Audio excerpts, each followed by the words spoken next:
Hey everyone, just a very quick update because it's Sunday. Just to say, next week we've got some fantastic guests coming on. We've got Dee Caffari and we've got Mervyn Owen, designer, joining us. Yeah, packed week next week. Just a very quick update on the last 48 hours. First of all, just looking back to where we were. So if you remember, we had Storm Theta and the boats going around. Obviously, Alex Thompson went very close, as did Jean Le Cam. Just a quick word about Jean Le Cam.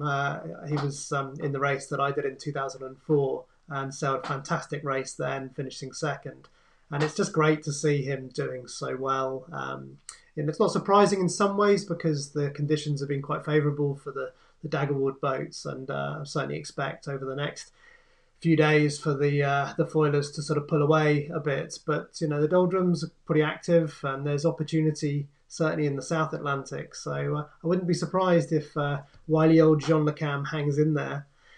So if we just follow the routing through and just watch what happens over the weekend. So the Alex continues out a little bit further to the west, just staying in the slightly stronger breeze around the high pressure ridge, and then they pretty much jibe and they're all piling south, and you can see that there's slightly more pressure ahead where Alex is, and of course ahead of him is it's pretty light, but as he tracks down, the breeze just follows down. So they're pretty firmly into the trade winds now, good sort of 15-16 knots, which is optimum conditions for the foiling boats. And it's no surprise that Alex has started to open up a little bit of a lead on Jean Le Cam, but perhaps more importantly, he's over 100 miles ahead of Thomas Ruan in Linked Out and of course Apiva. And that sort of lead going into the doldrums is significant, because if he can have an easy passage through the doldrums and get into the trade winds, he could open up a really substantial lead going into the first Southern Ocean depression. Let's have a quick look at the routing, and not much has changed really from the last 24 hours. So we just play it through here. You can see where Alex jibed, and then the breeze is just steadily building with the northeast trades there.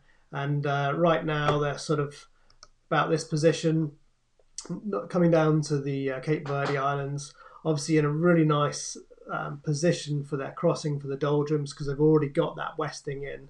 And looking ahead, the doldrums, I've got a couple of satellite pics, so let's just bring those up. The arrow there is just sort of remnants of Storm Theta pretty much dying away now. And you can see this nice clear patch here, which really indicates not much cloud cover, not much squall cover, and hopefully a fairly sort of inactive period of sailing where they can get lots of rest and sleep. And then of course down here you can see the Doldrum Clouds, and there's a few active squalls in that.